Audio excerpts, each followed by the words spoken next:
Just starting Forex trading and wondering what strategy actually works for beginners? In this video, I'll show you a simple, effective, and beginner-friendly Forex trading strategy that you can start using today. Let's get into it! Section 1. Understand the basics first. Before jumping into any strategy, it's crucial to understand what you're trading. Forex involves buying one currency and selling another called a currency pair. You're trading price differences in real time. The goal is to predict whether the price of a pair like EUR USD will go up or down. Section 2. What makes a good beginner strategy?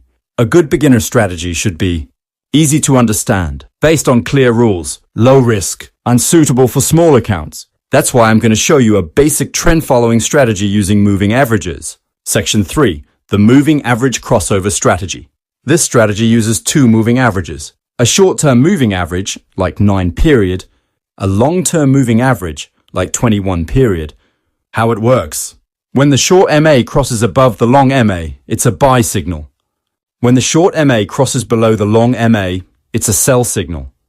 It works best in trending markets, so avoid flat or choppy charts. Section 4. Entry, stop loss, and take profit. Entry. As soon as the crossover happens on a confirmed candle. Stop loss. Just below the last swing low for a buy or swing high for a sell. Take profit. Use a 1.2 or 1.3 risk to reward ratio.